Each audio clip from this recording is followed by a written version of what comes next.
Hola a todos, ¿cómo están? Bienvenidos. Bienvenidos, muchas gracias por acompañarnos una vez más.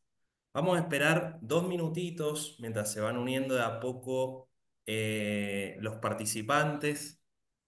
Muchas gracias a todos por venir a hacer el último esfuercito del año. Ya estamos terminando. Este es el último webinar, chicos. Muchísimas gracias por estar otra vez con nosotros, ¿sí? Esperamos un minutito más. A ver si se une alguien. Siempre a último momento terminan llegando.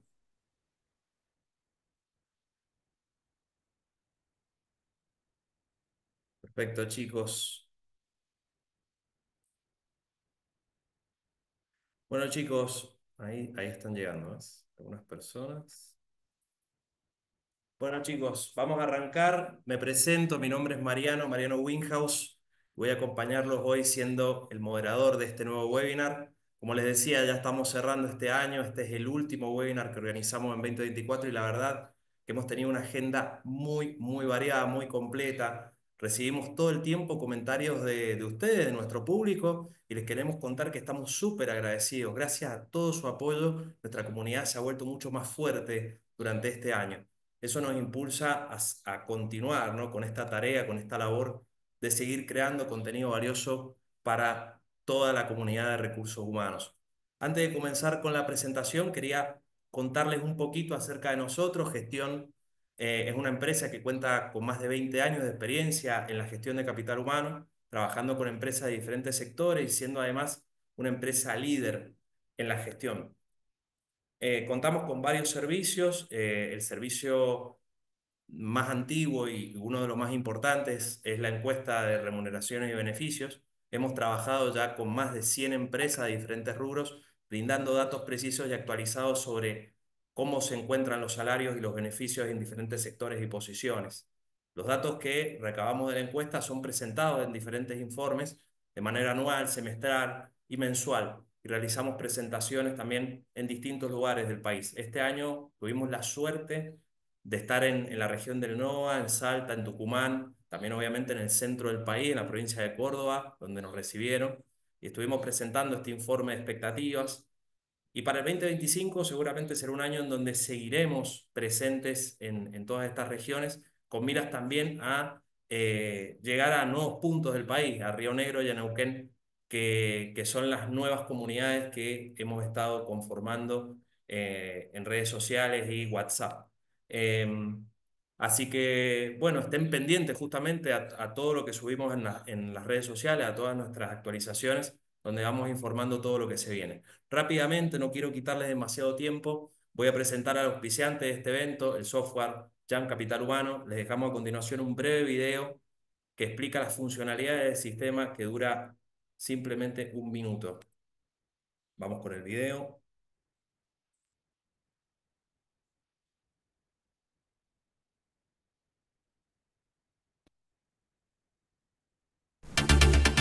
Jam es un software de gestión de capital humano 100% web que, utilizando tecnología innovadora, lleva adelante todos los procesos del área. Con servidores en la nube, puede utilizarse desde cualquier dispositivo, solo con acceso a Internet, además de contar con una app para la interacción con los usuarios. Contamos con un sistema modular que permite tanto a pymes como a grandes compañías gestionar cada módulo de forma independiente de los otros, por lo que pueden adquirirse según la necesidad de cada empresa. Jam es un aliado fundamental en la transformación digital de las empresas, siendo una herramienta flexible, dinámica.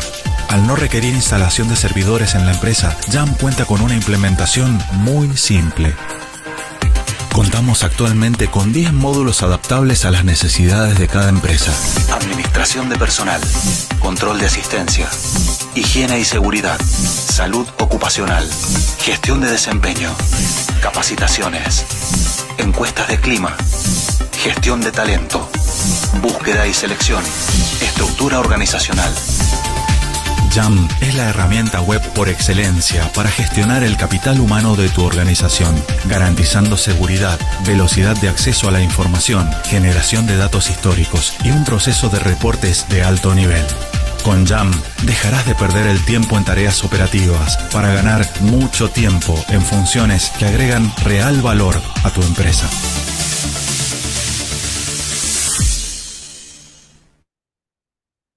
Muy bien, chicos, comenzamos entonces con el webinar. Como saben, el tema que hoy nos convoca es la ley bases. Y hoy vamos a ver algunos aspectos de la implementación de la ley, particularmente cómo ésta se desenvuelve en todos los procesos y el ámbito en general de capital humano, ¿no? Para esta presentación nos van a acompañar los chicos de GRB Legal, especialistas en asesoramiento jurídico. Les queremos informar que la presentación tendrá una duración de 45 minutos y luego vamos a dejar un espacio de 15 minutos al final para las preguntas. Igualmente, si surgen preguntas en el momento, pueden realizarlas a través del chat y los chicos al final de la presentación las van a ir respondiendo. Ahora sí, chicos, no les quito más tiempo. Francisco, María Victoria, ya pueden comenzar. Bueno, muchas gracias, Mariano. Déjame que comparta la presentación. Un momento. A ver,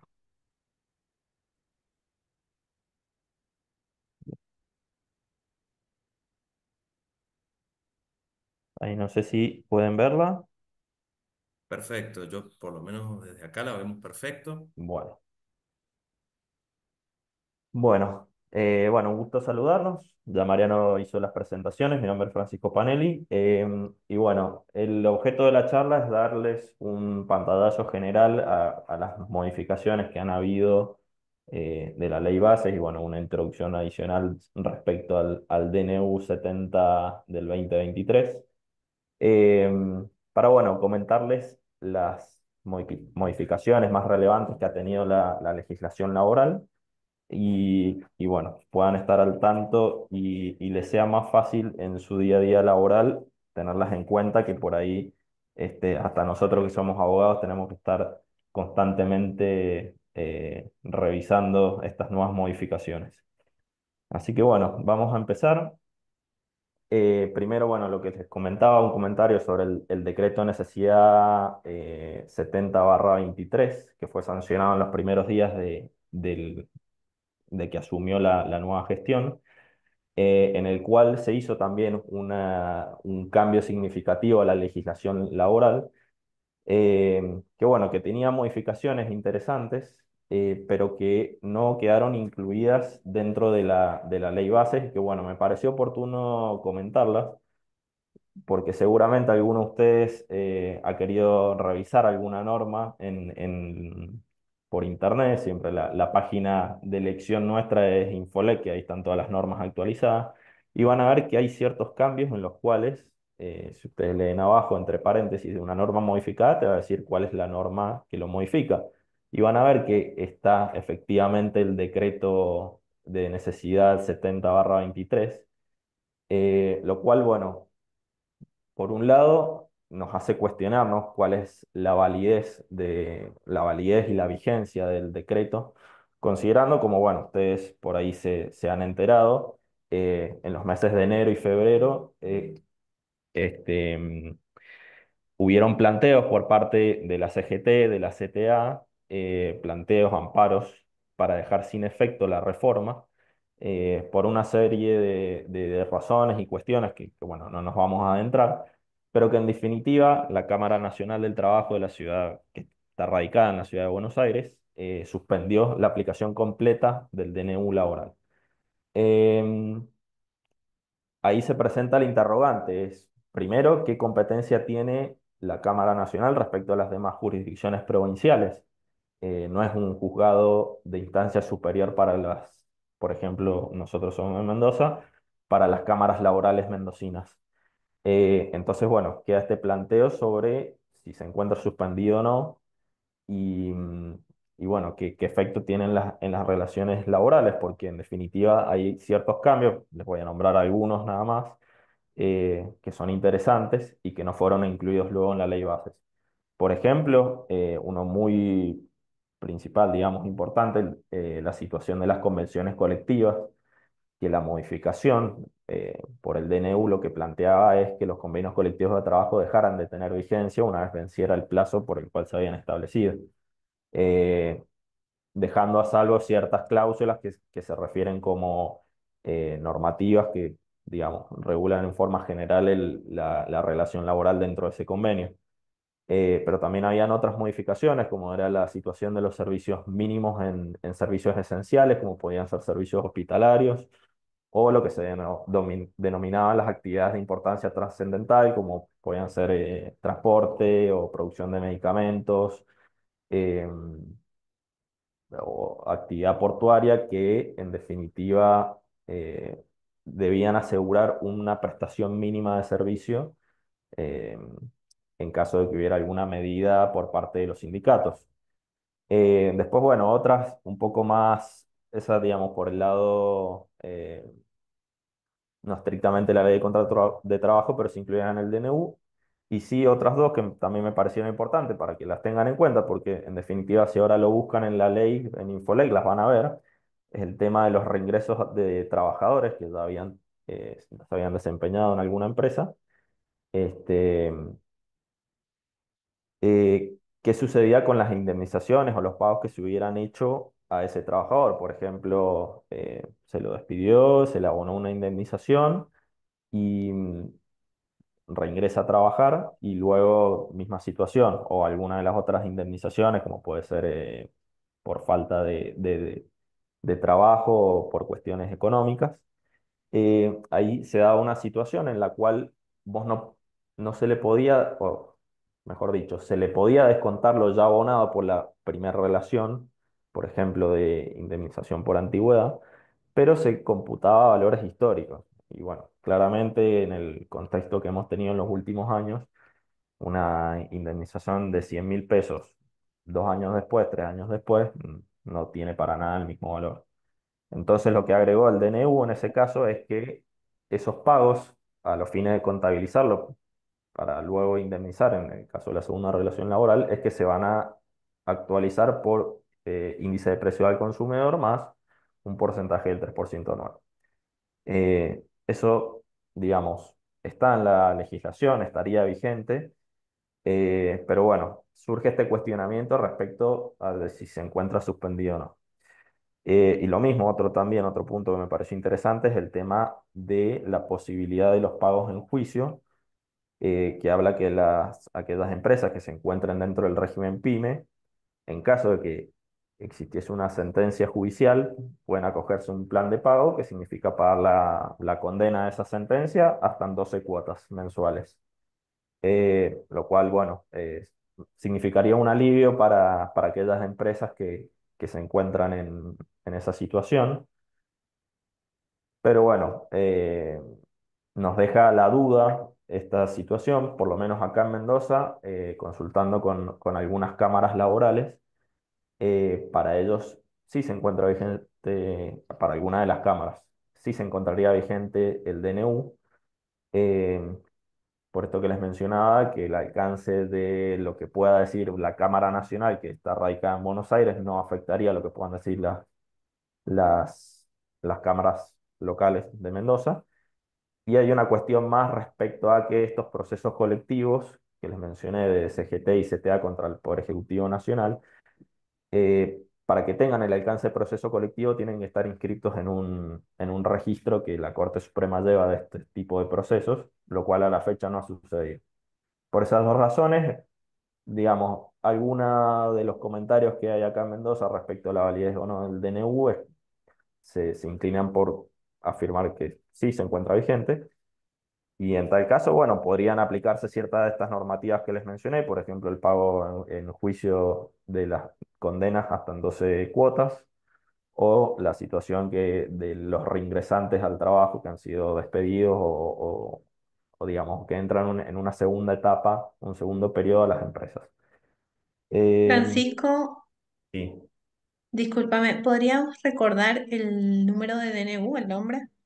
sí, el DNU es el 70/23, Decreto de Necesidad de Urgencia 70/23. Gracias. Ahí van a encontrar un montón, digamos, ese decreto tenía un montón de legislación de otros temas. Eh, la parte específica laboral creo que empieza por el artículo 80. Bueno, ahora vamos a seguir con Victoria, que nos va a hablar de así de las modificaciones de la ley bases en la ley de contrato de trabajo. Bueno, buenos días. Mi nombre es Victoria Pacetti, somos del equipo de Derecho Laboral de GRB con Francisco. Eh, la idea, nos plantearon el tema de hablar de la ley de bases. Como les decía Francisco, realmente es discutido esto de si la ley de bases está vigente en paralelo con el DNU o no. Tienen disposiciones que regulan las mismas temáticas en forma diferente en algunas cosas. Entonces, por ahí la recomendación es que cada uno, no sabemos desde dónde están conectados, desde su jurisdicción, tengan en cuenta cuál es el criterio que se aplica. Lo que sí tenemos certeza es que la ley de bases está vigente y por eso sí tenemos que contemplar todos los supuestos que están regulados en la misma, dentro de lo que se puede, porque no todo está tan regulado como vamos a ver, pero sobre todo apuntar a las cosas más prácticas que pueden servir en el día a día del recurso humano, ¿bien? Así que bueno, la idea es con la ley de contrato de trabajo ir analizando artículo por artículo de lo que se ha modificado eh, para ver cuáles son los aspectos más importantes. El primer artículo que se modifica es el artículo 2, que habla de las exclusiones de la aplicación de la ley de contrato de trabajo. Realmente este artículo no modifica absolutamente nada.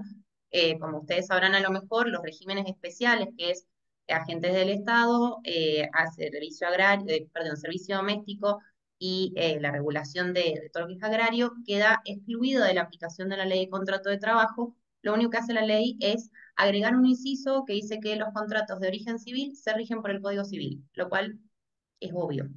Entonces, por ahí entendemos el espíritu de la norma de haber aclarado ciertos conceptos o incluir cosas que por ahí estaban en normativas distintas que uno tiene que ir a buscar dependiendo del caso, pero bueno, realmente no cambia nada en términos de la aplicación de la norma. Los contratos civiles se rigen por la ley civil y los laborales por la laboral.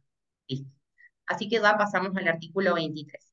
Este es un artículo que sí tiene bastante peso, ahí está, eso, cambiamos la diapositiva, sí tiene bastante peso en todo lo que es términos de litigio, digamos, sobre todo que es aplicaciones para las relaciones laborales que no se encuentren registradas.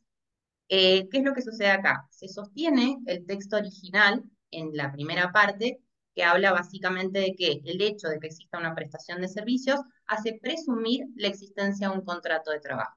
Y en esto la ley de bases mantiene el texto. ¿Qué es lo que pasa en el segundo párrafo? Agrega que se excluye la aplicación de esta presunción respecto a aquellos casos donde existan contratos civiles. Estamos hablando de locación de obra y servicios generalmente, o los típicos casos donde existe facturación, que hay una persona que se registra a lo mejor como monotributista y entonces pareciera que la figura sale del contexto de la normativa laboral.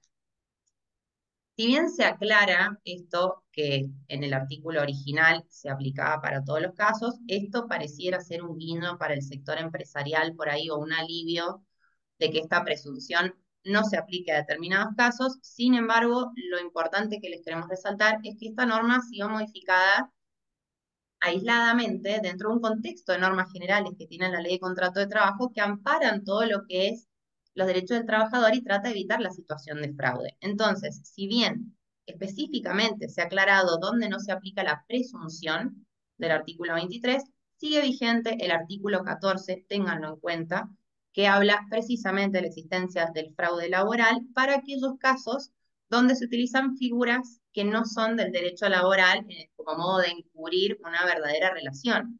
Entonces, por un lado, pareciera haber un alivio, pero tengan en cuenta que todas las normas tienen que ser analizadas en forma complementaria dentro, no solamente de la ley de contrato de trabajo, ya vamos a ver que existen un montón de normas que siguen teniendo influencia en estas cosas. Entonces, en términos de la existencia posible de, digamos, la apariencia de un contrato civil o que realmente exista un contrato civil, pero que el trabajador después lo discute en juicio, sepan que es la prueba de un montón de circunstancias la que va a llevar, digamos, la determinación de para dónde va, no por el simple hecho de que exista una factura o un contrato de locación de servicios, está garantizado que esto quede excluido de la aplicación de las normas de trabajo.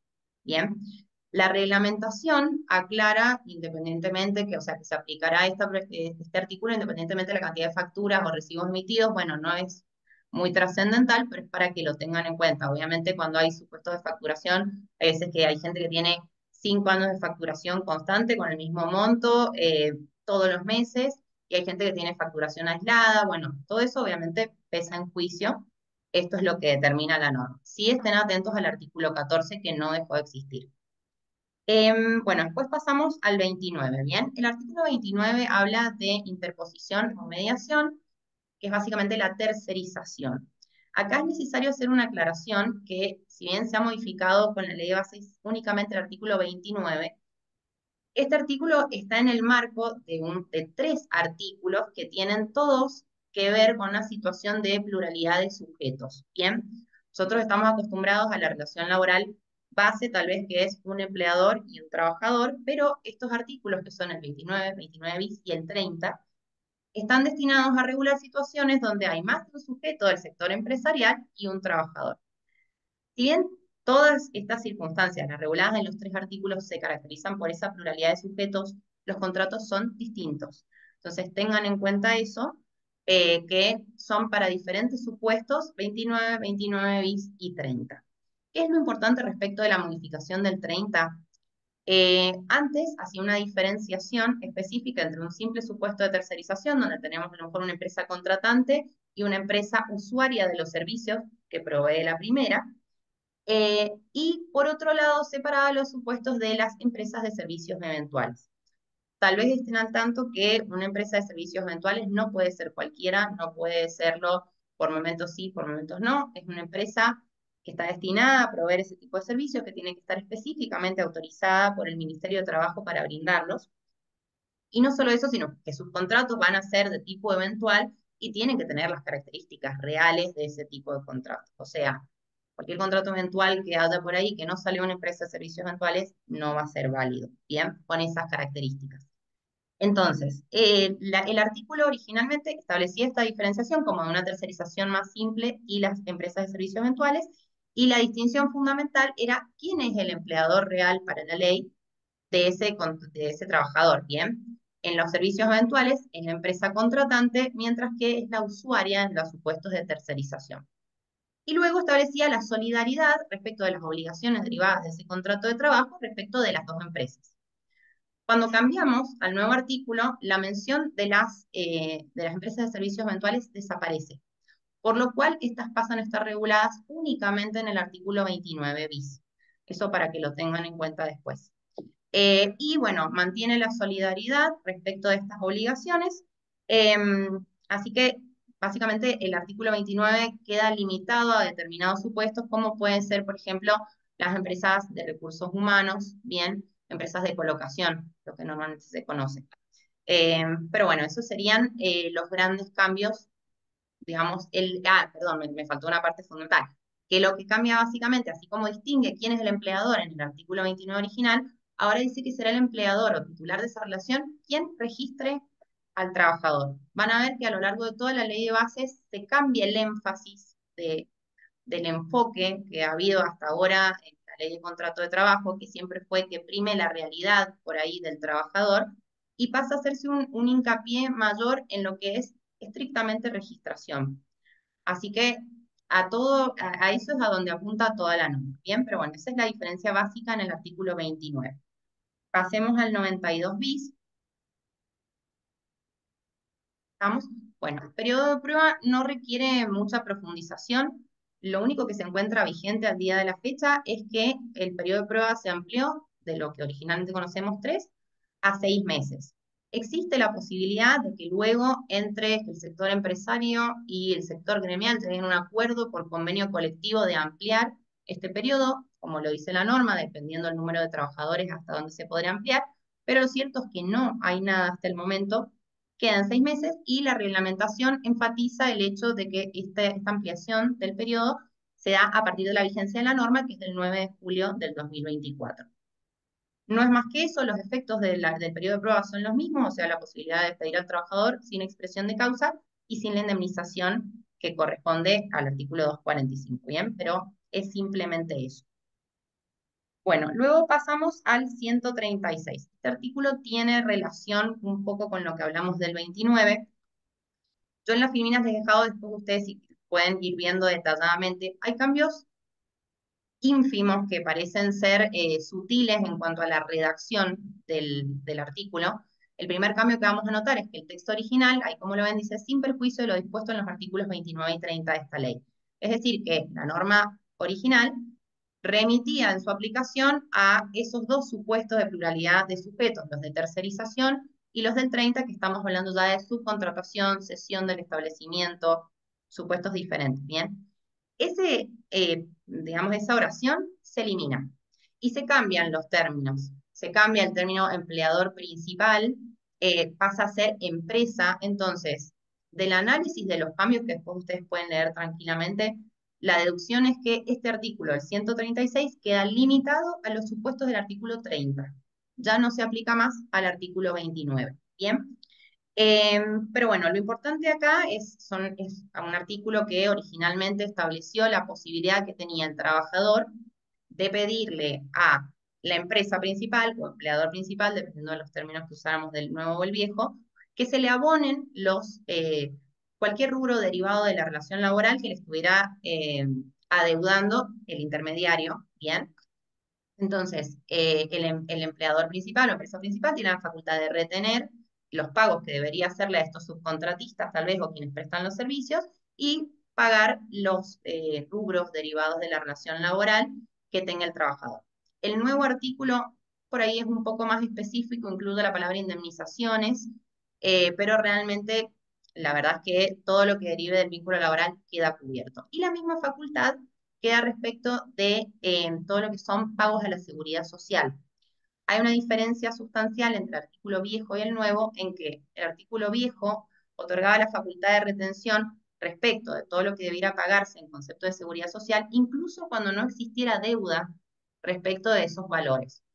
El nuevo artículo y la reglamentación limita la facultad de retener de esa empresa o empleador principal solamente a los casos en que exista deuda, que será reglamentado por AFIP, un sistema por el cual se va a poder determinar específicamente cuál es la deuda, el modo en que se debe pagar, el plazo correspondiente. Bien, todavía esa reglamentación no está entre nosotros, pero es la idea, digamos, limitar esa facultad de retención y hacerlo por un sistema digital que permita, digamos, que no se hagan retenciones de más de ninguna manera, básicamente. Pero bueno, ese sería, digamos, el cambio fundamental respecto de este artículo. Después pasamos al artículo 177, que es licencia por maternidad. Este es un artículo que puede llegar a tener aplicación práctica grande, sobre todo a futuro. A ver, la licencia por maternidad en sí no tiene un cambio sustancial, sigue siendo de 90 días. Tal vez saben, antes se dividía en 45 días previos al parto, 45 días posteriores, teniendo la facultad la madre de acortar la licencia previa hasta 30 días y sumar los días a la licencia posterior. Bien.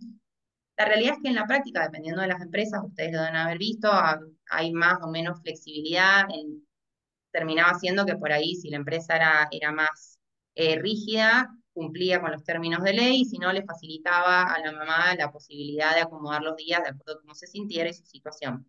Entonces, esto como que viene un poco a dejar regulado lo que estaba pasando en la práctica, que es la posibilidad de achicar esa licencia previa a 10 días y pasar los días a la licencia posterior al parto, la diferencia. Pero el cambio sustancial, que me parece que es importante que tengan en cuenta todos, es el término que incorpora que es de persona gestante. Bien, por supuesto que los tiempos eran otros cuando se redactó la ley de contrato de trabajo. Esto viene de la mano de la ley de identidad de género y por ende la posibilidad que se da hoy en día de que no solamente sea una mujer la que está gestando, sino una persona que se considera no binaria o de sexo masculino. Entonces, sepan que por supuesto esa persona tiene igual protección de la ley en toda la situación en cuanto al embarazo y todo, sin distinción.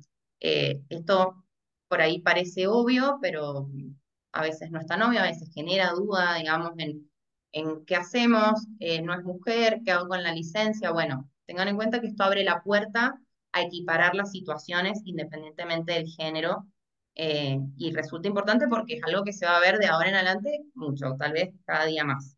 Así que bueno, eso sería lo importante de este artículo.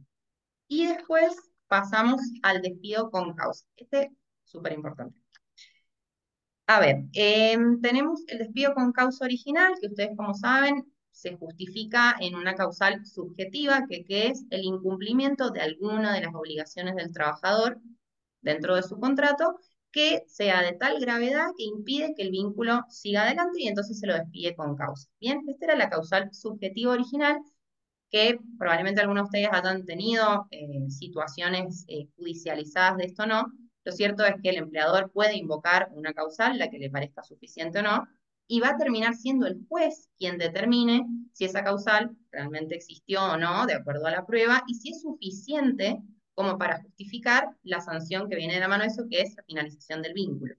Bien, entonces, eso se mantiene en el nuevo texto, pero agregamos una suerte de causal objetiva o un intento, ya vamos a ver por qué digo intento, de causal objetiva, que es básicamente, en el caso de las causales objetivas, estaríamos saliendo de la discrecionalidad del juez. Se supone que el simple hecho de acreditar que un hecho ocurrió daría lugar a la implementación de la sanción sin lugar a dudas, ¿no? Ese sería el principio general.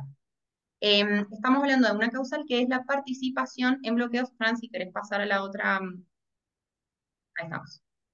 Entonces, no, pero creo, bueno, no importa, la participación en bloqueos, bien, y medidas de acción de los trabajadores. Entonces, creo que no se llega a ver porque está bajo la causal, que era para que lo tengan los chicos, bueno, está ahí. Sí, está ahí abajo. Pasa que lo señalo y me lo tapa con... Claro, bueno. ¿Qué es lo importante de esto? A ver, hay muchas cosas para decir. Primero que nada, hace referencia a causales que tienen que ver con el derecho sindical. Es una cuestión muy sensible. Probablemente algunos de ustedes hayan tenido conflictos sindicales, de medidas de acción por parte de los trabajadores. Siempre hay que ser muy cuidadoso en torno a esto, porque es como muy delgada la línea entre la afectación del derecho sindical o la afectación de los derechos del empleador. Entonces, nada, hay que ser cuidadosos, ¿bien? Lo cierto es que esta norma incorpora una causal de despido que en realidad podría haber sido usada siempre.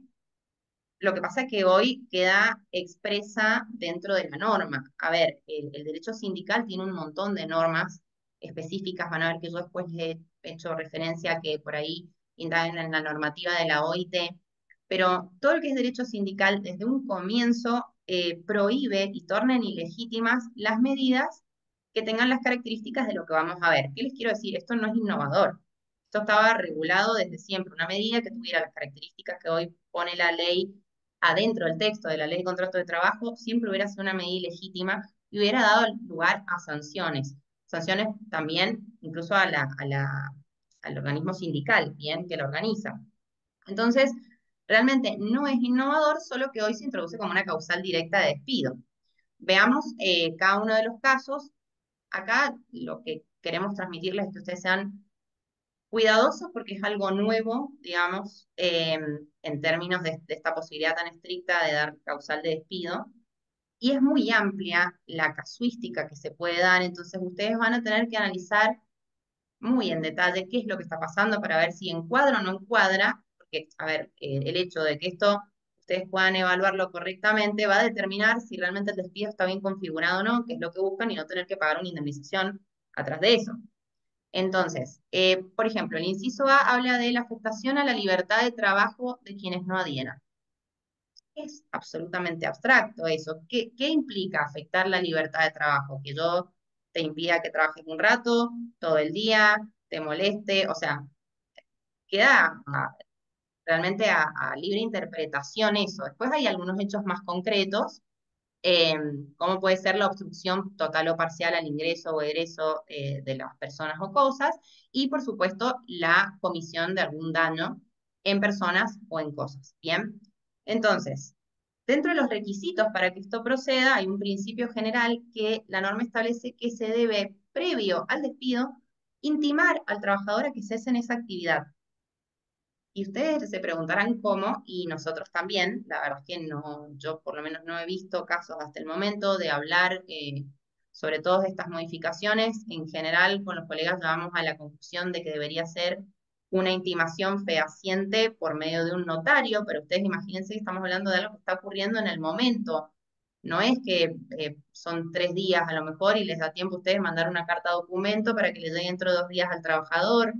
Bien, es un tema complejo Y sobre todo también tengan en cuenta cómo hacemos con un tema probatorio, porque un despido en el marco de una medida de fuerza sindical muy probablemente va a terminar judicializado por su procedencia o no. Entonces, tenemos que ser conscientes todos los que intervengamos, digamos, alrededor de ese posible despido, de ver cómo se va a materializar la posibilidad de la prueba respecto de esto, de que el trabajador no vaya a decir, no, yo no estaba ahí, no, yo estaba en un costado y parecía que estaba en el medio del proceso, no, estuve un rato, no justo pasé, o sea, eh, es un desafío para todos, creo, determinar cómo esto se va a poder llevar a la práctica, ¿bien?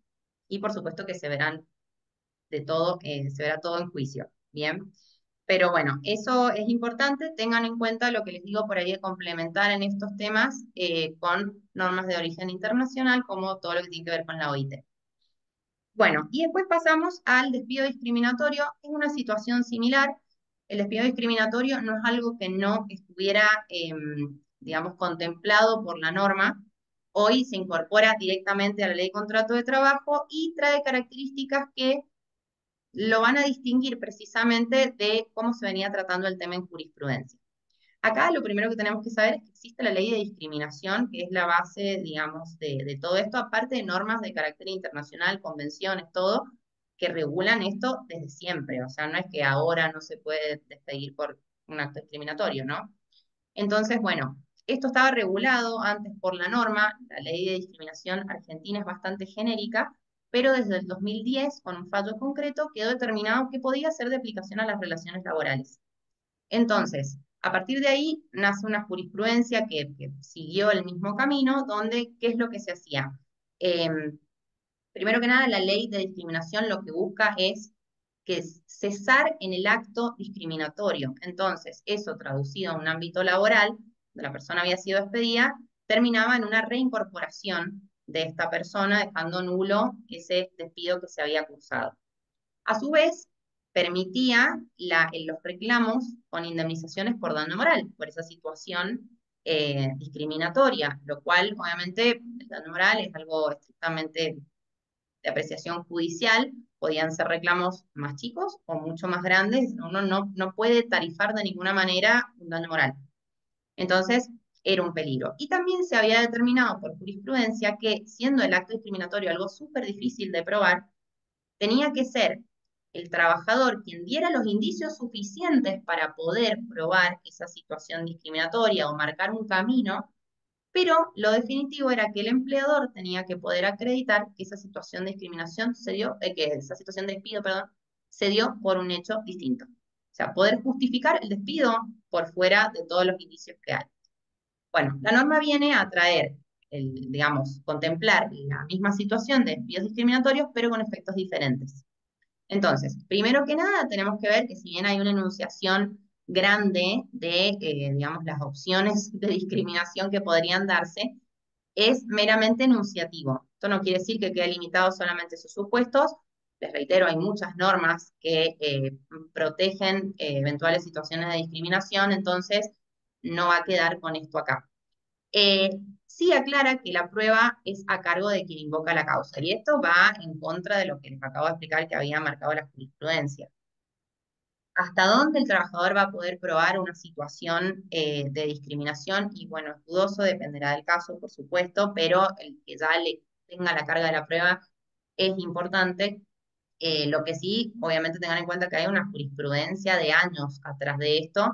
Sobre esto todavía no hay jurisprudencia nueva, entonces no sabemos cómo va a pesar este tema en la realidad de la prueba de un hecho discriminatorio. Bien. Después tenemos un incremento de indemnización que es tarifado. Con esto que yo les decía que antes podía uno reclamar daño moral sin saber cuánto podía ser, hoy está específicamente determinado. En principio va a ser un incremento del 50% de la indemnización que puede llegar al 100% dependiendo de la gravedad de las circunstancias. Bien. Es importante esto de que no es acumulable con ningún otro régimen especial que establezca agravamientos. Podríamos pensar tal vez el del embarazo para que ustedes se den cuenta. O sea, la persona que es despedida dentro de los periodos que la ley prohíbe alrededor del embarazo y tiene efecto extintivo del vínculo laboral. Esto ha dado mucho que hablar, como les dije antes, se reincorporaba a la persona para hacer cesar ese hecho discriminatorio, hoy dice no, te pagamos, pero no volvés. Algunos consideran que es mejor, porque por supuesto que ninguna persona que ha sido discriminada en un trabajo tal vez se sienta cómoda volviendo. Otros dicen que es una licencia para el empleador para despedir y discriminar, como diciendo, bueno, te puedo discriminar y te pago y el problema se acabó. Quedará a criterio de cada uno realmente ver cómo esto se termina interpretando, pero lo cierto es que no existe posibilidad de reincorporación del trabajador. Así que bueno, este sería el último artículo de lo que se modifica de la ley de contrato de trabajo. Por ahí los últimos dos son los que más peso pueden llegar a tener, son situaciones sensibles en las que hay que ser cuidadoso en la práctica. Bueno, después de esto pasamos a la modificación de la 2403. Esto no tiene nada muy trascendente, es alguna aclaración que voy a hacerles. Em, la realidad es que establece que se va a considerar que el trabajador está registrado si se cumplen los requisitos establecidos por AFIP o, bueno, ARCA actualmente. No hay cambios sustanciales en este tema. La última modificación que hubo en términos de registración es previa a la ley de bases, que tiene que ver con el sistema de alta ya, y eso sigue estando. Probablemente vengan cambios. A ver, la modificación es prometedora de servicio eficaz, electrónico, diferenciado en términos de bono de sueldo para empresas de pocos trabajadores. Algo que todavía no vemos tangible, pero esperemos que venga. Lo cierto y lo importante es que la reglamentación establece que esta registración suple, digamos, el día de mañana, cuando sea diferente y todo, el artículo 52 del requisito del libro, conocido popularmente. Pero bueno, tendremos que estar atentos a ver si ARCA saca nuevas reglamentaciones concretas respecto de eso. Es el artículo siguiente que se incorpora, que es el 7 bis, es importante. ¿Por qué? Ahí, Franci, podés poner, este lo vamos a leer porque es importante la terminología que usa. Perdón, Ah, Victoria, discúlpame, antes de que avances, con sí, respecto a lo que acabamos de ver, antes, los requisitos para demostrar que un empleado estaba en blanco eran dos, de acuerdo a la Ley Nacional de Empleo, que tuviese el alta en AFIP, ahora ARCA, y que estuviese declarado en el libro de sueldos y jornales. bien. No me queda puntualmente qué es lo que, claro, qué es lo que ha cambiado. Que en realidad no ha cambiado nada. O sea, Ah, bien, siempre y listo. cuando se cumpla con lo que establece AFIP, se considera que el trabajador está registrado. Entonces, Listo.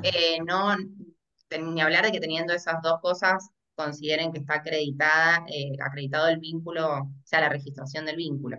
No, yo creo que es más una promesa a futuro de la parte, digamos, de modernización del sistema que Bien. las consecuencias prácticas del día de hoy, de este cambio. ¿Bien?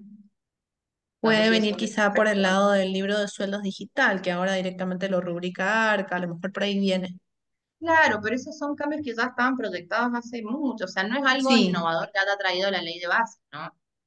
Yo creo que esto viene a futuro. El problema es, bueno, que nos pasan muchas normas nuestras del país que quedan sujetas a reglamentaciones y uno dice, ¿y la reglamentación cuando llega? Sin ir más lejos, vamos a ver ahora que hay reglamentación que habla de una futura reglamentación, o sea, y entonces, ¿qué hicieron?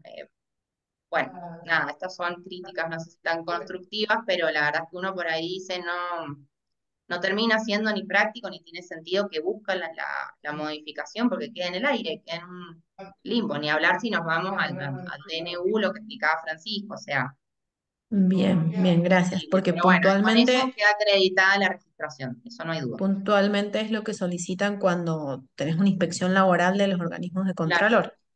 sí, sí, exacto. Gracias. Bueno, entonces, volviendo a este artículo, el 7 bis que se incorpora, acá se creó mucho revuelo en términos de la redacción del artículo, si bien dice se considera plenamente eficaz cuando hubiera sido realizada la registración por cualquiera de las personas humanas o jurídicas intervinientes.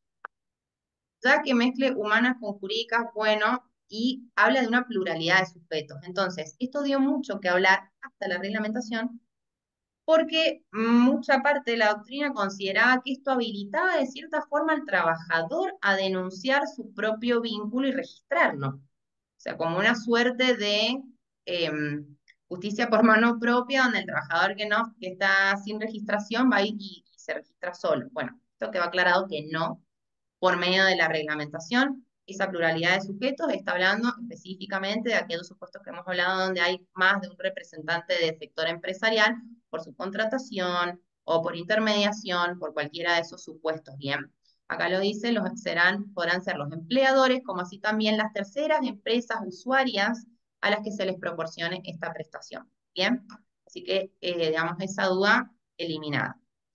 Después, vamos con los otros, no son artículos que bueno, esto la posibilidad del trabajador de denunciar cuando no se encuentra registrado.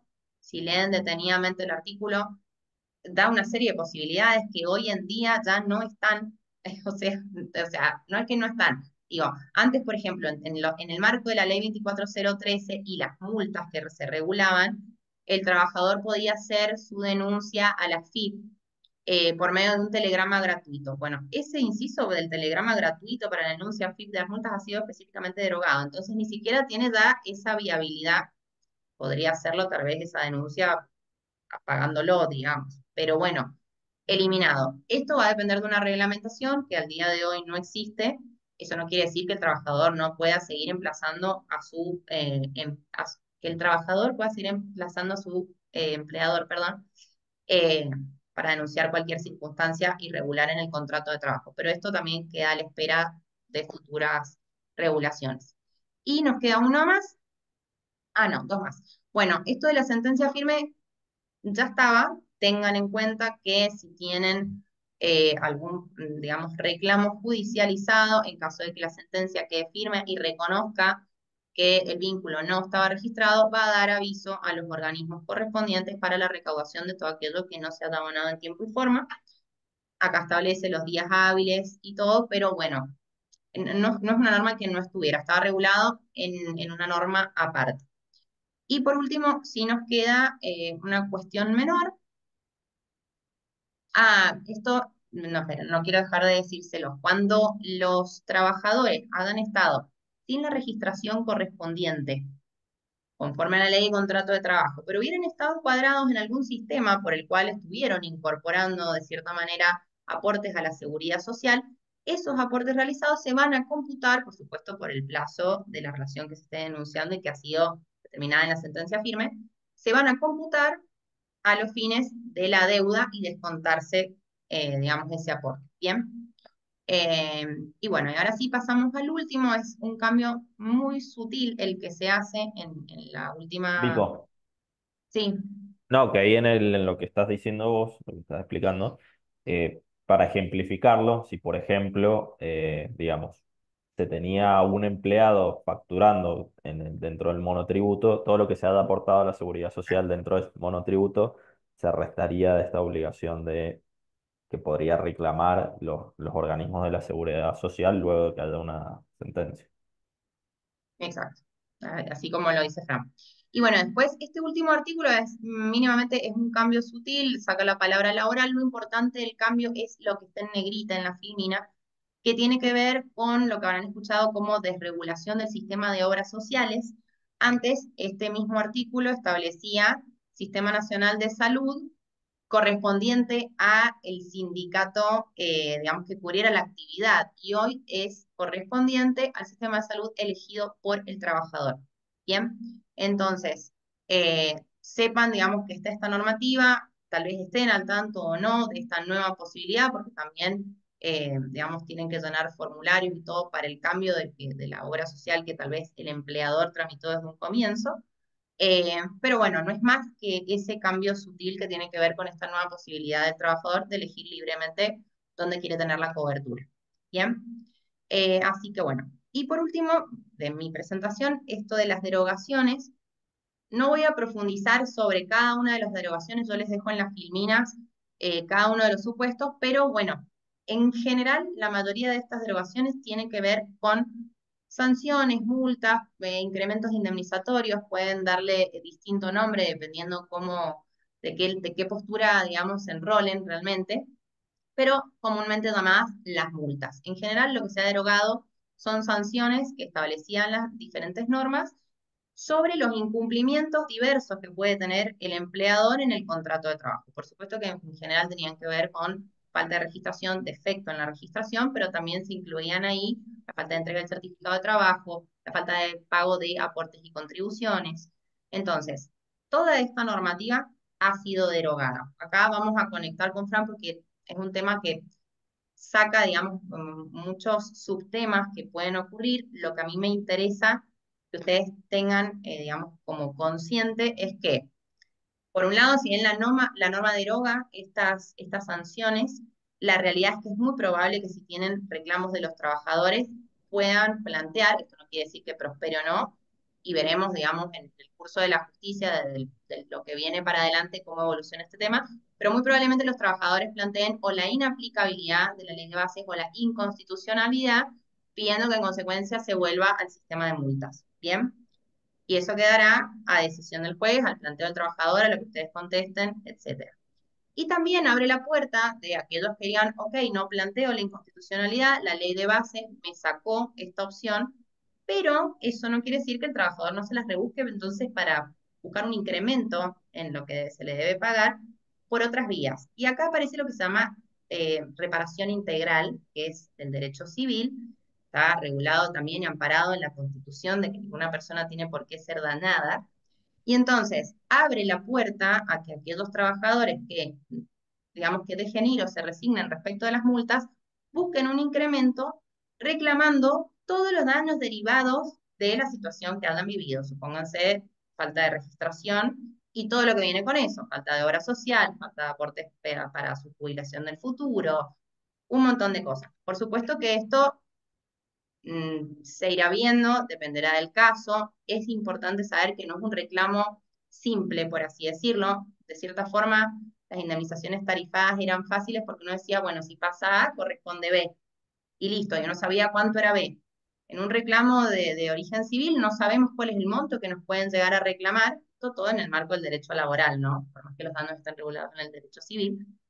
Y a su vez va a ser el trabajador quien deba probar un montón de extremos necesarios que deben darse para acreditar que existió el hecho danoso, que el nexo causal con los hechos que él dice, o sea, es mucho más complejo que el sistema de acreditar los supuestos que hacían que proseguir una multa. Bien, entonces no crean que esto es como un alivio total, habrá que ver dependiendo de las situaciones y los planteos que se hagan a futuro.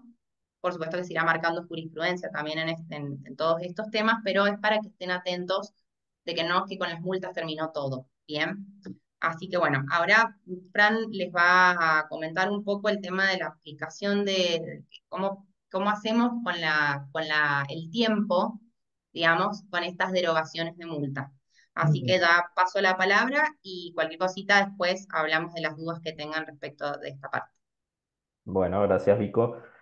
Bueno, a ver, acá hay una realidad y es que, digamos, las normas, tanto el DNU como la ley bases, nos ha generado a nosotros, operadores del derecho, abogados, ya sea de trabajador o de empresa, más dudas que certezas, como bien decía Vico.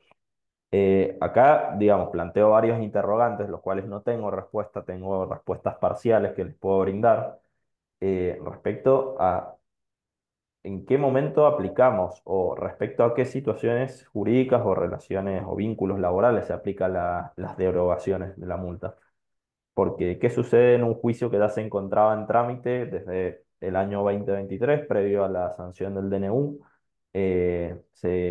Digamos, la sentencia que dirime ese conflicto tiene que aplicar las multas porque estaba vigente el DNU o no las tiene que aplicar. Y si fue la sentencia luego de la sanción de la ley bases, ¿las aplica o no las aplica? ¿Qué sucede con las relaciones que hubieron entre medio? Digamos, los juicios que se iniciaron, tuvieron su inicio previo al DNU, pero que no estaban en juicio, posteriores al DNU, que se iniciaron posterior al DNU, o los posteriores directamente a la ley bases. La realidad es que la jurisprudencia es diversa en ese sentido. Básicamente son dos las posturas. Una es la aplicación o la aplicación porque, digamos, se aplican las multas debido a que da la situación jurídica, o sea, digamos, la falta de registración o la registración defectuosa se originó previo a la sanción, entonces ya por ese lado sería un derecho adquirido a reclamar esa multa, sanción, incremento o agravamiento indemnizatorio. Pero tenemos otra postura también que debo decir no está siendo la mayoritaria, en los que considera que estas multas tienen una suerte de carácter penal, o sea, son sanciones que impone el Estado, por más de que se les paguen a los trabajadores que hacen reclamos, y que equivaldría a aplicarle los principios del derecho penal respecto a la aplicación de la ley más benigna, que bueno, esto lo que implica es que ante una condena, si en la legislación cambia a una más favorable, o sea que la pena a aplicarse va a ser menor por la aplicación de esta nueva ley, debe aplicarse la nueva ley. Entonces, algunos tribunales, cámaras del país han considerado que son equiparables las multas, los agravamientos de las leyes de la 24013 principalmente, también la 25323, que es la que duplica la indemnización en caso de que se deba recurrir a la justicia, las consideran penales y por eso deciden no aplicarlas en su consideración y con sus fundamentos, que son diversos, pero principalmente esas son las dos posturas.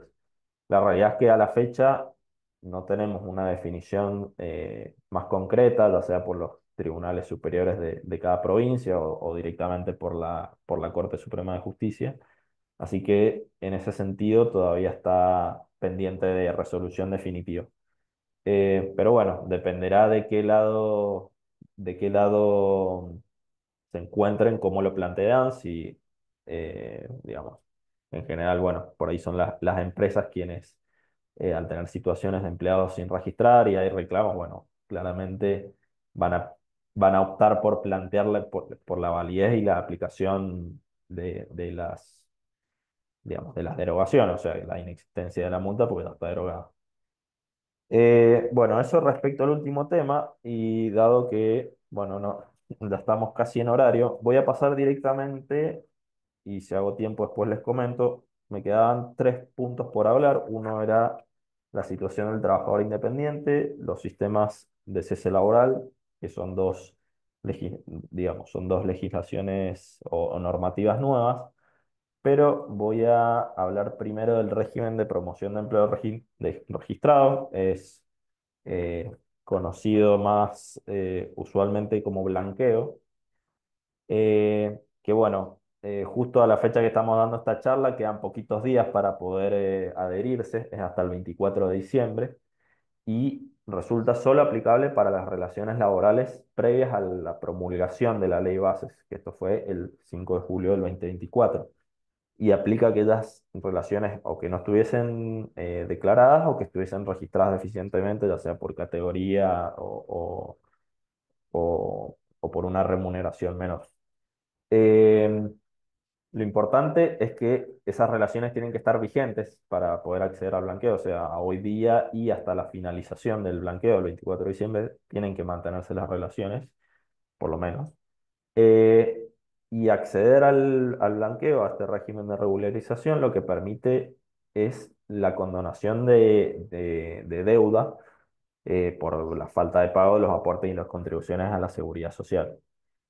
Que bueno, tiene distintas ventajas según la entidad de la empresa. Si se trata de una pequeña empresa, pyme y micropyme, se va a condonar hasta el 90% de la deuda. Si vamos escalando a una mediana empresa o una empresa más grande, las reducciones son menores, son del 80 o del 70%, lo cual sigue siendo bastante significativo, pero bueno, depende también del tamaño de la empresa.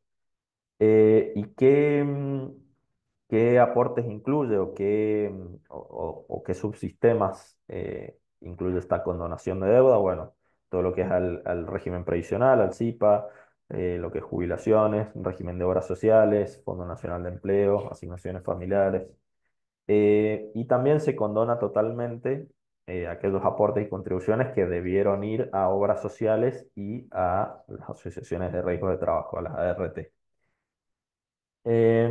Bien, Después, otras ventajas que tiene la adhesión a este sistema, bueno, es que se produce la baja de las empresas del registro del REPSAL, como se conoce, el registro de empleadores con sanciones laborales. Em, Además de que, bueno, se van a condonar todas aquellas eh, infracciones y multas que hubiesen correspondido por esta regularización. Además, bueno, se produce la extinción de la acción penal por aquellos delitos que se encuentran incluidos en el régimen penal tributario.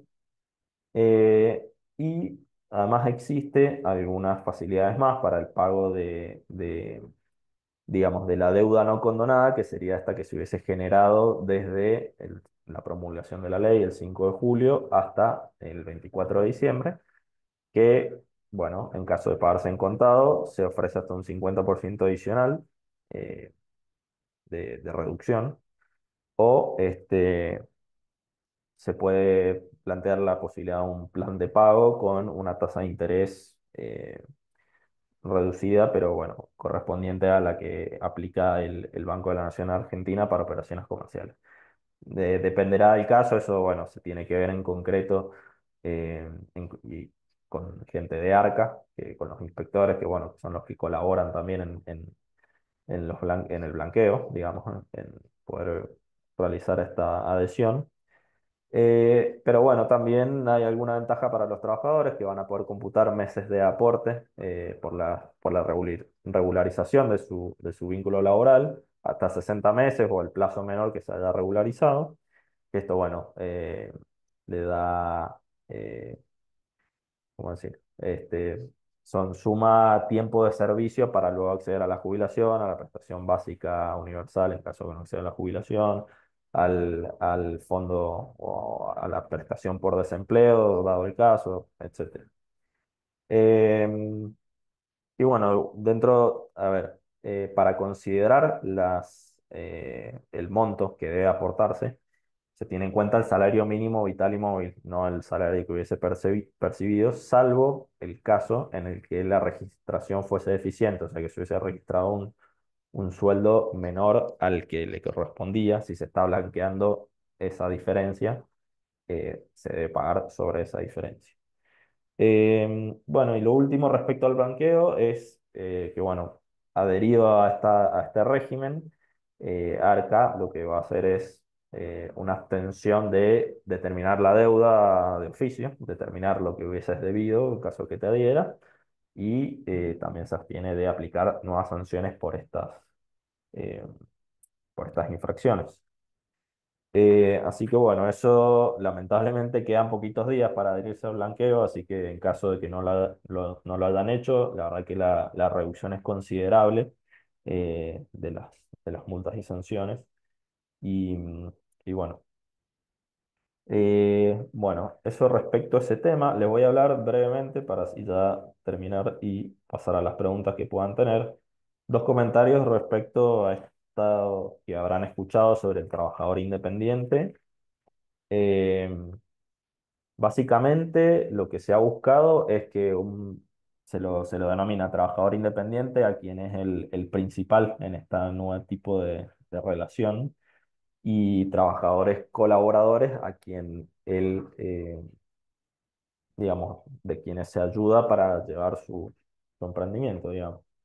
La idea es que, y esto por ahí todavía la reglamentación de ARCA no lo refleja, la idea es que el trabajador independiente pueda de manera simplificada abonar todas eh, las cargas, ya sea del régimen de autónomo o el régimen simplificado, de manera unificada y simple, pudiendo adherirse además a sistemas de riesgo de trabajo y, sí, de riesgo de trabajo, digamos. Se crea un padrón de este tipo de trabajadores independientes con colaboradores, donde uno debe registrarse si quiere plantear este tipo de relación. Em, y hay dos cuestiones. Una, que los colaboradores, no el trabajador, puede mantener otro tipo de relaciones a su vez, puede estar en relación de dependencia, puede estar con otros trabajadores independientes, puede actuar por cuenta propia. Em, y también se plantea la posibilidad de que cualquiera de ambas partes pueda libremente rescindir la relación y darla por terminada en caso de que no deseen seguir. Em, la realidad es que, bueno, no ha habido, por lo menos por nuestra parte, acá en el estudio, asesoramiento al respecto, ¿no? La verdad que eh, por ahí en estos pequeños emprendimientos lo que se busca o lo que se buscaba antes con que los trabajadores o las personas con las que uno trabajaba estuviesen como monotributistas para evitar la relación laboral, pero la realidad es que la misma normativa del trabajador independiente excluye esta posibilidad, porque básicamente la relación tiene que ser lo más entre iguales posible, pongámoslo en esos términos, o sea, no debe tener las notas típicas de la relación del contrato de trabajo, que esto es la dependencia técnica, jurídica, económica. Entonces, es como que es una suerte de híbrido esto, porque en definitiva, digamos, todavía existe y está vigente la normativa de la SAS, que es la Sociedad por Acciones Simplificadas, podría verse, digamos, podría haber sido una pequeña sociedad en la cual podrían haberlo blanqueado de manera de que decir que hasta 3 trabajadores puedes tenerlos como monotributistas y que no sea relación laboral, pero bueno, han elegido esto que es para situaciones muy específicas. Se me ocurre como ejemplo, no sé, una cuadrilla de gente que se dedica a la construcción, un maestro mayor de obra con su albañil, con la persona que trabaja eh, no sé, en las terminaciones en madera o en metal y forman un equipo de trabajo o profesionales independientes.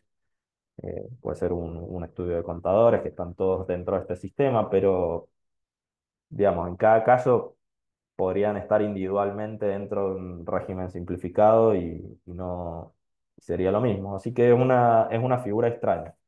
Veremos más hacia adelante cómo funciona y cómo se desenvuelve, porque de momento no tenemos mayores casos concretos. Y bueno, un pequeño comentario del sistema SS laboral. Ustedes conocerán cómo o habrán escuchado respecto al régimen de la construcción, cómo tienen estos aportes mensuales que hace el empleador a un fondo, que terminada la relación laboral se le entrega y no debe abonarse nada por conceptos indemnizatorios. Las relaciones laborales en la construcción pueden terminar por sin expresión de causa. No tengo que acreditar ni que ha terminado la obra o que la persona no se ha desempeñado de manera óptima en la empresa, no tengo que expresar causa, directamente se finaliza el vínculo y se le abona directamente a su cuenta este fondo SS. Bueno, lo que han planteado con la normativa es abrir el juego a que otros convenios colectivos, o sea, esto tiene que necesariamente hacerse por convenio colectivo entre sindicato y empresa, puedan pautar y puedan pactar este tipo de sistema que obviamente aplicaría para adelante y sería optativo para el trabajador adherirse al sistema este o al sistema de la ley de contrato de trabajo. Eso, digamos, es positivo, que el trabajador tenga la opción y no que le sea impuesto directamente por el convenio. Eh, la normativa da algunas opciones de cómo pueden ser estos sistemas, no me voy a tener mucho porque en realidad sigue siendo puramente normativo, no han habido casos concretos aún. El único caso, como les digo, es de la construcción, que ya lo tiene desde hace varias décadas al sistema. Pero bueno, esa sería la idea, que se pueda reemplazar no solo digamos, la indemnización del 245, el despido por antigüedad, sino cualquier otra digamos, indemnización que tenga como base esa, como puede ser el despido con causa o el despido o digamos, la finalización de la relación por enfermedad o por jubilación eh, o por que haya concurso o quiebra del empleado. Todas esas situaciones que puedan quedar englobadas en un sistema de cese en el cual, bueno, el empleador paga a un fondo, finalizada la relación por cualquier causa que se disponga, se le paga. Y ese pago, digamos, es cancelatorio en forma plena y definitiva de las indemnizaciones que se han pactado, por lo que, bueno, digamos, el empleador no debería afrontar ningún gasto más por finalizar esa relación. Pero bueno, como les comentaba, no deja de ser de momento una norma, no hay aplicaciones prácticas. Pero bueno, se ha dejado abierta esta posibilidad para que los convenios, digamos, los sindicatos y los empleadores puedan convenir este tipo de sistema, que la realidad es que hay otras actividades que podrían beneficiarse. Por ejemplo, bueno, nosotros acá en la empresa asesoramos una empresa que se dedica al empaque de frutas, que es muy irregular el caudal de trabajo. Digamos, hay semanas que no tienen fruta para empacar, entonces la gente no está trabajando. Y bueno, lo correcto, o digamos, para estar en legal forma, uno debería darlo de alta por temporada y luego de baja por temporada y así, pero es tan irregular que por ahí ellos los mantienen el mes completo y bueno, se han producido situaciones que quizás se evitarían de esta manera, eh, pudiendo pautar con el sindicato, sean depósitos por los días trabajados y cada vez que, o mientras no haya trabajo no se le abona, y los días que trabaja se le abona el fondo este y bueno, se va haciendo de otra manera que por ahí la ley de contrato de trabajo resulta medio inflexible. Pero bueno, ya nos enteraremos más adelante si alguien decide tomar esta opción. Bueno, eso sería más o menos todas las novedades que ha traído tanto la ley base como, bueno, algunos comentarios sobre el decreto de necesidad y urgencia eh, del año pasado. Así que, bueno, si tienen alguna consulta que nos quieran hacer, estamos. Genial, Fran. Sí, hay varias Ahí consultas en el chat. en el chat, fíjate, Fran, Bueno, respecto Mira, justo el blanqueo.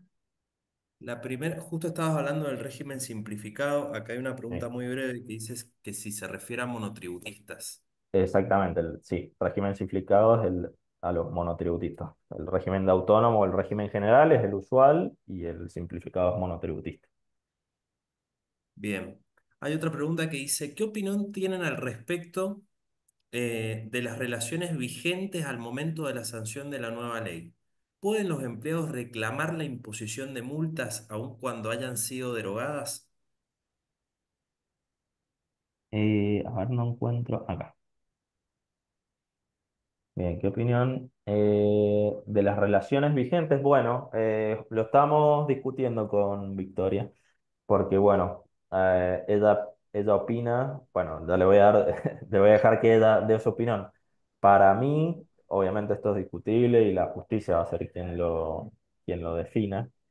Eh, para mí, yo creo que habría un caso, un argumento respecto a que si la relación no registrada o registrada eficientemente no está vigente, perdón, está vigente actualmente, y la situación de despido y el reclamo ya se producen, digamos, hoy en día, ya con la ley bases vigente, cabría la posibilidad de que al estar derogadas las multas no se apliquen, porque bueno, eh, ya estarían derogadas. No, pero bueno, es discutible. Victoria piensa de otra manera, o por lo No, menos que ha por planteado esa ahí opinión.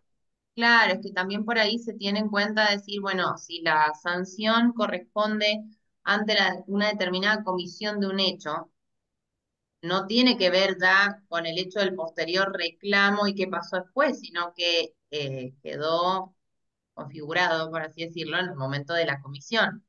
De todas formas, ahí me parece que habría que analizarlo bien porque habla de relaciones vigentes y entonces ahí ya no estamos hablando de todas las multas, la 25323, por ejemplo, son para relaciones que ya han finalizado, o sea, habría que ver si básicamente dónde se enrola cada uno en este tema de las multas, de cómo las ve, digamos, si es un incremento indemnizatorio, es una sanción, se considera un hecho configurado, no es un derecho adquirido, hay, pero de todo escrito y va a seguir realmente hasta que desde la Corte creo que se baje línea en ese tema. Pero bueno, hay una pregunta respecto, no sé, Fran, vos qué pensás respecto de los trabajadores fuera de convenio con la posibilidad de la aplicación del fondo de cese. Yo entiendo que no está prevista esa situación. Habría que ver por qué los trabajadores están fuera de convenio, porque es poco lo que queda fuera de convenio. Si realmente se trata de una situación que corresponde que esté fuera de convenio o correspondería, y bueno, ahí el empleador que decide no encuadrar un vínculo en un convenio, probablemente por cuestiones de conveniencia económica, sabe que toma el riesgo de que la indemnización va a ser la del 245. Eh, la norma específicamente habla de la posibilidad de sustituir esa indemnización mediante convenio colectivo de trabajo. No, tal vez esto después se modifica, se prevé de otra forma, pero no sé vos qué pensás, Fran. Yo creo que no existe esa posibilidad para Claro, tal trabajadores cual. fuera de De convenio. momento, claro, de momento habla dentro del marco de un convenio, salvo que se... A ver, es verdad lo que dice Victoria, de que hay pocos trabajadores que estarían fuera de convenio, como pueden ser los jerárquicos en una empresa, quizás podría plantearse en el mismo convenio colectivo que estas personas, que si bien no están en el convenio, al estar la actividad dentro de ese convenio colectivo, que se las puede incluir Exacto. en este fondo, en este sistema, y también va a quedar a opción digamos, del empleado, básicamente. Pero bueno, no han habido de momento ningún convenio que haya planteado esta situación, así que no tenemos manera de responderte con certeza, pero lo que sí tenemos de la norma es que habla de convenio y si está fuera de convenio, en principio no le aplicaría el sistema. Tenemos, no sé si, Acá Fernando pregunta, alivios para pymes. ajá, bien, los alivios, bueno, yo nombré, Difícil. sí, yo creo que no, que hayan derogado las multas es un alivio por un lado, porque, bueno, nosotros, digamos, cuando atendemos reclamos, uno le llega una liquidación. Nosotros, digamos, en Mendoza tenemos una etapa previa de conciliación, previo al juicio propiamente dicho, en los cuales es usual, bueno, que quien representa al trabajador nos entrega una liquidación para, bueno, analizar el reclamo y la viabilidad de los rubros que están reclamando. Y uno cuando ve las multas, la verdad que representan más de un 50% más, 60, 70% más, dependiendo cuál ha sido la falta, o en la registración o registración defectuosa o algunas otras cuestiones. Que ya, y bueno, esto va, digamos, relacionado un poco a ver si creemos que se tienen que aplicar ahora las multas o si ya, digamos, la infracción se produjo antes de la vigencia, o sea, la falta de registración fue anterior y entonces debería aplicar. Se engancha un poco con eso, pero bueno, yo creo, por mi parte, de que estén derogadas no debería aplicar a los nuevos reclamos y eso, por ese lado, sería un alivio, que ya no se consideren todas las multas laborales, ya sea por la falta o deficiente registración o las de las 25.323 que duplica el reclamo en caso de que deba irse a instancia administrativa o judicial. Por ese lado me parece un alivio. Y lo Creo que, otro, perdón, Fran, sí, porque tal vez no sé si se entendió bien, creo que lo que está haciendo énfasis, Fran, es respecto de los reclamos que están en curso. Eh, bien, ustedes sepan que si tienen reclamos en curso de origen laboral, el trabajador reclamó esas multas, va a depender del juez y su criterio estrictamente personal. Por supuesto que eso después puede ir a la corte, eso que el trabajador así lo quiera, pero hay ya tribunales que a pesar de que la multa esté reclamada en tiempo y forma, llamémosle, y que el proceso ha avanzado, no aplica la multa, o sea, ya están disminuyendo lo que podría, el monto que podría alcanzar una sentencia condenatoria, que de por sí en la práctica era la única forma en que se pagan estas multas, porque nadie paga en instancias conciliatorias las multas nunca jamás. Entonces, ante esa posibilidad latente de que se incluyan dentro de la condena, hay jueces que las están quitando directamente. sí, y lo otro que iba a sumar en cuanto a alivio, que lo mencioné al principio, que es una norma que está incluida en el DN1, en la ley bases, es esto que mencionaba de que en caso de sentencia condenatoria, la posibilidad para las pymes, digamos que las empresas que estén incluidas en la ley, la de 24 467 de pagar hasta en 12 cuotas el reclamo. Eh, mm, Tengo el recuerdo de haber leído algún antecedente en otra provincia, no acá en Mendoza, de que lo hayan aplicado. Eh, pero bueno, en teoría estaría vigente y podría plantearse que en caso de condena, la posibilidad de, si se trata de una empresa, pyme o micropyme, que pueda pagarse esa condena hasta en 12 pagos.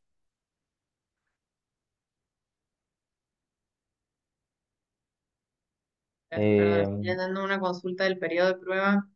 sí, de Dayana. O habla Eh, vos tranquilo. Te la leo y vos que hablaste del tema la responde. Dice, respecto al nuevo periodo de prueba y la indemnización por antigüedad. Vigente el primero, o sea, el primer periodo de prueba, entre el tercer y el quinto mes, si se despide, no se hace acreedor el trabajador de la indemnización al superar Mm, fracción mayor a 3 meses.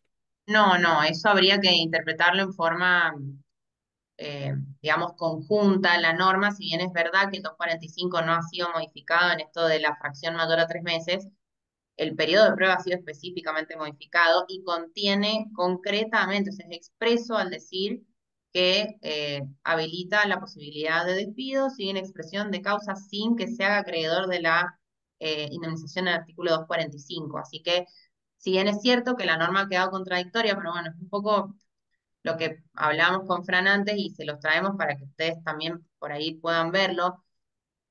Yo personalmente creo que es una norma que tiene una intención clara como objetivo, pero se nota que fue hecha de apuro, son artículos aislados que por ahí no pegan con el resto del ordenamiento jurídico y las normas nunca son aisladas. Entonces, sin ir más lejos en esto, mi opinión personal es que va a primar y creo que tiene todo el sentido, digamos, lo que se llama normalmente la intención del legislador, digamos, que durante 6 meses se puede pedir sin acceso a esa indemnización, pero bueno, sí, pasan estas cosas como que queda contradictorio. O lo que hablábamos antes del 23 y el 14. Bueno, van a encontrar muchos más. Esa es la realidad. Entiendo que no, durante ese periodo no debería acceder a ello. Sí te va a contar lo del periodo mayor a 3 meses cuando el trabajador sea una indemnización de más años, bien, y en ese caso vos tenés, que sé yo, 5 años completos y 6 meses. Bueno, en una fracción mayor eso ya es igual a un año, pero para esos casos, no para el periodo de prueba.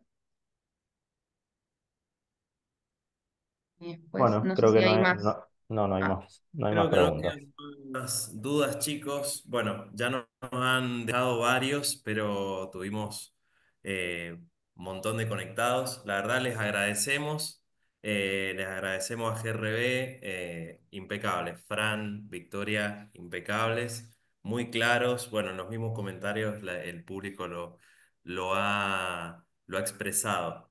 Así que bueno, estamos muy contentos por haber cerrado el año así. Eh, y nada, agradecerles. Ojalá que sigamos junto a GRB impulsando nuevos proyectos. Eh, y con esto nos despedimos, chicos. Eso sí, les recuerdo que hemos dejado la encuesta de satisfacción para que la llenen, si todavía no lo han hecho, y les compartiremos todo el material y la grabación. Muchísimas gracias a todos. Que tengan un buen día y felices fiestas. A Hasta vos luego. gracias. también, Mariano, saludos a Igualmente, hasta todos. luego. Hasta luego.